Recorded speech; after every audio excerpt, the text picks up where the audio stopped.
Jemaat yang terkasih dalam nama Tuhan Yesus Kristus, pada pagi hari ini mari kita sejenak untuk beribadah sesuai dengan acara kita pada pagi hari ini. Kita memberikan waktu kita untuk bersekutu bersama dengan Tuhan. Mari kita bernyanyi.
Jemaat yang terkasih dalam nama Tuhan Yesus Kristus, sebelum kita mendengarkan firman Tuhan, mari kita bersatu di dalam doa.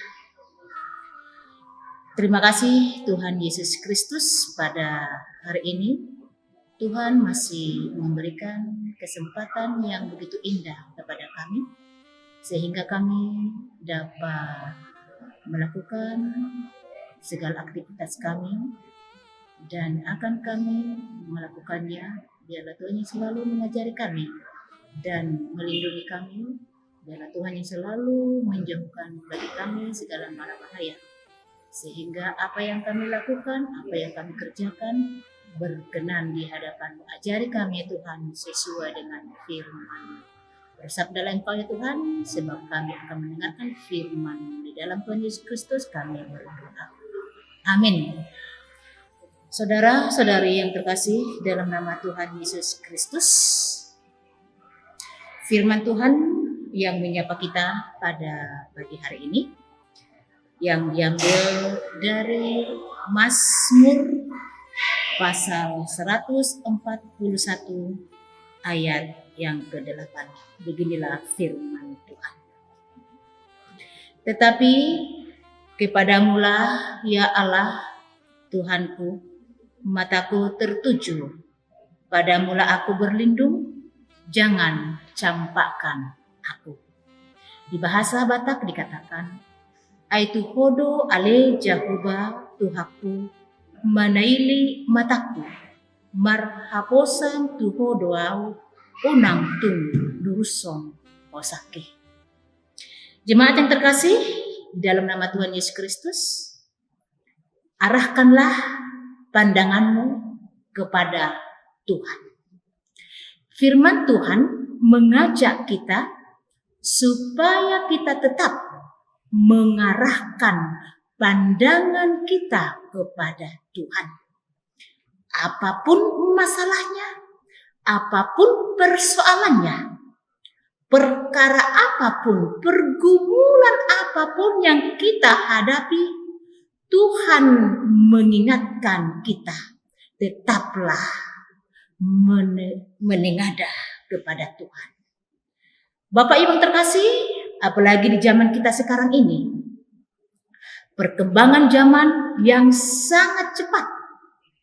Dalam kemajuan kita, di dalam zaman sekarang kita bersyukur karena dalam perubahan itu kita sangat terbantu. Misalnya, kemajuan alat transportasi. Kalau kita pergi di tahun-tahun 80-an, alat transportasi itu sangat-sangat susah untuk dicari. Terkadang di dalam satu desa, transportasi itu hanya cuma satu. Dan mulai pagi, sore kita tidak bisa lagi untuk mencari apa yang kita inginkan di tengah-tengah keluarga kita. Oleh karena transportasi. Kemajuan alat teknologi, telepon, sangat-sangat cepat di zaman sekarang. Dan bisa membantu kehidupan kita sehari-hari. Kalau kita juga memandang ke zaman dahulu atau di tahun 80-an. Apalagi kalau kita mengirim surat, kita harus menunggu beberapa minggu baru pesan surat yang kita kirim itu baru ada balasan dari seminggu kemudian. Begitu juga dengan untuk mengirim akan ke uang untuk anak-anak kita ketika dia membutuhkan di sekolah. Sangat-sangat dibutuhkan waktu berminggu-minggu.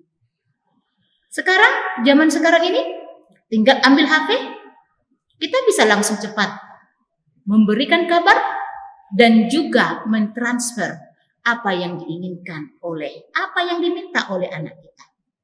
Pokoknya serba enaklah di zaman sekarang ini dibandingkan di zaman dahulu di tahun-tahun 80-an.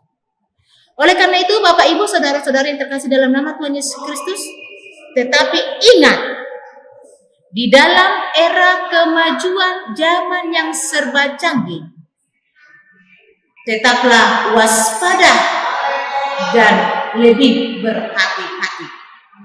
Karena banyak dari kemajuan-kemajuan itu yang membawa kita ke dalam dosa.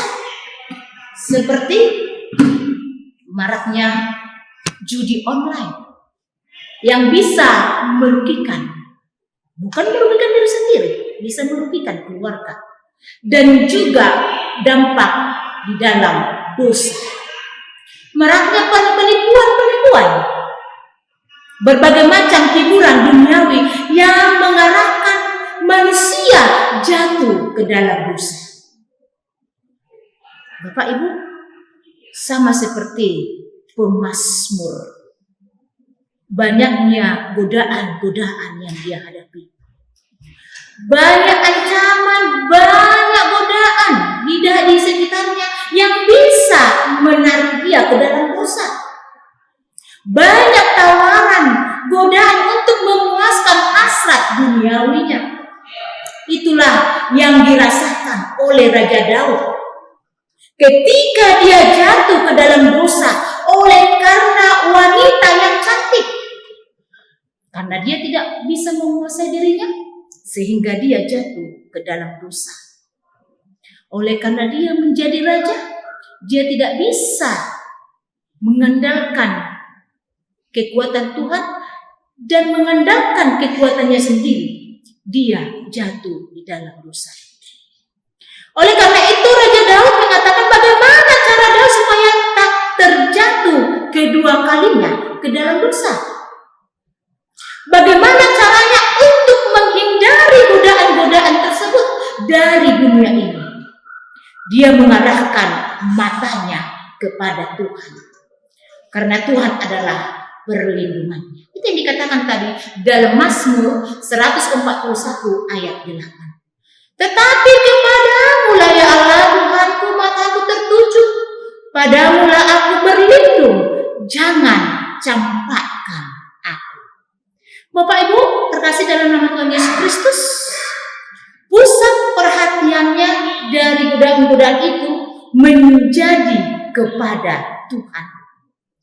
Ketika perhatian kita tertuju kepada Tuhan, maka Tuhan akan bertindak melindungi dari musuh-musuh.